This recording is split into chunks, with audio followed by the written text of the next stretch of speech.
মালয়েশিয়াতে আমাদের বাংলাদেশি কিছু ভাই ব্রাদার আছে। দেখা গেছে কি প্রতি মাসে 3 থেকে 4 হাজার রিঙ্গিতের উপর তারা ইনকাম করে, কিন্তু তারা কি করে নিজের জন্য কিছু রাখে না। সমস্ত টাকা মাস শেষ মানে গুছিয়ে বাংলাদেশে ফাটিয়ে দেয় তাদের ফ্যামিলির জন্য।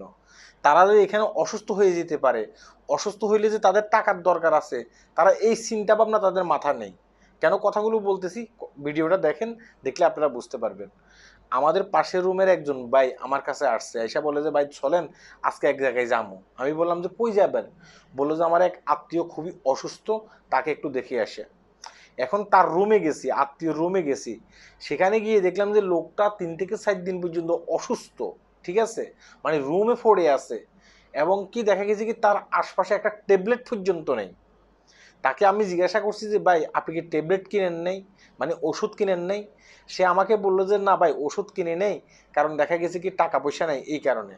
বললাম যে কেন ভাই টাকা পয়সা নেই? আপনার মানে যারা আপনার সাথে কাজ করে তারা বলতেছে যে ভাই আপনি প্রতি মাসে 3 থেকে 4 হাজার রিঙ্গিতের উপর ইনকাম করেন, এখন আপনি বলতেছেন যে ভাই আপনার কাছে কোনো টাকা পয়সা নেই, এটা কি কোনো কথা হইলো? বললো যে ভাই দেখেন গত মাসে বাড়িতে একটু সমস্যা হয়েছিল, তো এ লেগে সমস্ত টাকা পয়সা মানে বাংলাদেশে ফাটাই দিছি, এই কারণে হাতে কোনো টাকা পয়সা নেই। এখন ও যেভাবে আমাদেরকে বুঝাইছে আমরা ঠিক ওইভাবে বুঝছি। পরবর্তীতে রুমে মানে যারা রুমের সদস্য আছে না, তাদের ভিতরে একজন আমাকে বাইরে নিয়ে গেছে, বাইরে নিয়ে বলতেছে যে ভাই দেখেন উনি খুবই কিফটে একজন ব্যক্তি, প্রতি মাসে যা টাকা পয়সা ইনকাম করে সমস্ত টাকা পয়সা উনি বাংলাদেশে পাঠিয়ে দেয়, শুধুমাত্র 3 থেকে 350 টাকা তার কাছে রাখে। দেখা গেছে কি এই টাকার ভিতরে দেখা গেছে কি আবার ক্রাইসিসে পড়ে যায়, মানে টাকাগুলো খরচ হয়ে গেলে পর আমাদের কাছ থেকে দাঁত দেনা করে, আবার আমাদেরকে দিয়ে ফেলে, দাঁত দেনা করে, মানে বাড়তি কোনো টাকা পয়সা তার কাছে রাখে না। কথা কি বুঝতে পারছেন? উনি এত বড় হার কিফটে। দেখেন একটা জিনিস চিন্তা করেন, 3 থেকে 4 হাজার রিঙ্গিত ইনকাম করে কিন্তু নিজের জন্য কিছুই রাখে না, সমস্ত টাকা বাংলাদেশে গুছিয়ে ফাটাই দেয়। মানে ওনার এই কথাগুলো শুনে না ওই যে 2022 সালের সময় সংবাদের একটা নিউজের কথা আমার মনে পড়ে। তখন এই যে আমি এই নিউজটার কথা বলতেছি, তখন বলতেছে যে মানে এক লোক শুধুমাত্র ফান্তাবাদ খাইয়া মালয়েশিয়াতে, হ্যাঁ ফান্তাবাদ খাইয়া 3 কোটি টাকার উপরে সে বাংলাদেশে পাঠাইছে। এখন আমার প্রশ্ন হচ্ছে যে এই লোকটা যদি মালয়েশিয়াতে মারা যেত, তাহলে এই 3 কোটি টাকা কি সে খেতে পারতো? সে কখনো খেতে পারতো না। ওই 3 কোটি টাকা এমন লোকে খাইতো হয়তো বা সে ওই লোকগুলাকে চিনেও না। আমাদের অনেক প্রবাসী ভাই আছে এখানে, সমস্ত টাকা পয়সা গুছিয়ে দেখা গেছে কি বাংলাদেশে ফাটিয়ে দেয়। আবার দেখা গেছে কি যার কাছে ফাটাইছে বাংলাদেশে যাবার পরে দেখা গেছে কি তার কাছ থেকে ওই টাকা পয়সা সে আবার উদ্ধার করতেও পারে না। বোর কাছে ফাটাইলে বউ দেখা গেছে কি ডাই চলে গেছে। মা বাবার কাছে ফাটাইলে দেখা গেছে কি মা বাবা দেখা গেছে কি সে টাকা অনেক ক্ষেত্রে দিতে চায় না। আপনি যদি ফেভার পত্রিকাগুলো খুলেন আপনি কিন্তু এগুলো অ্যাভেলেবেল দেখতে পাইবেন।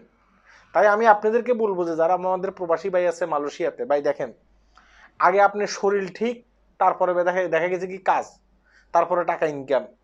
আপনার শরীরটাই যদি ঠিক না থাকে আপনি কিভাবে টাকা ইনকাম করবেন?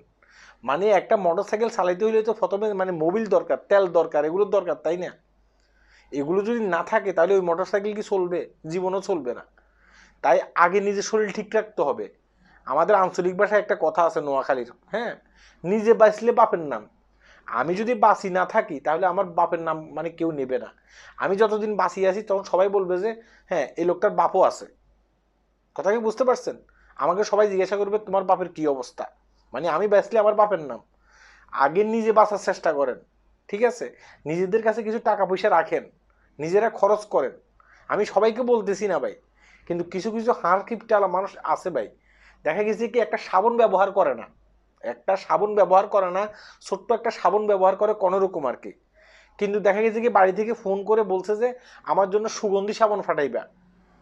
হ্যাঁ, সে কি করতেছে একবার মার্কেটে দৌড় দিয়ে যায় উন্নত মানের যে সাবানটা আছে সেই সাবানটি সে বাংলাদেশে ফাটাইতেছে, অথচ নিজে ব্যবহার করতেছে না।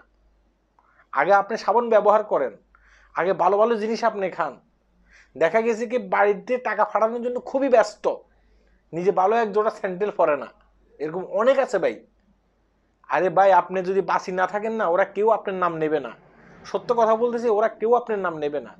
যতদিন আপনি এই পৃথিবীতে বাঁচিয়ে আছেন তার পরবর্তীতে দেখা গেছে কি তারা আপনার খোঁজ খবর নেবে। মানে যতদিন আপনি পৃথিবীতে বাইচে আছেন ততদিন ওরা আপনার খোঁজ খবর নেবে। আপনি পৃথিবী থেকে চলে গেছেন, কয়েকদিন কান্নাকাটি করে ওরা ভুলে যাবে, ওই যে আপনি যে টাকা ফাটাচ্ছেন সে টাকা তারা বাগাবাগি করে নিয়ে যাবে। হ্যাঁ, এসব হার কিপটা এইগুলো করবেন না, আগে নিজের জানটা বাঁচান। সবাই ভালো থাকবেন, হ্যাঁ, আল্লাহ হাফেজ।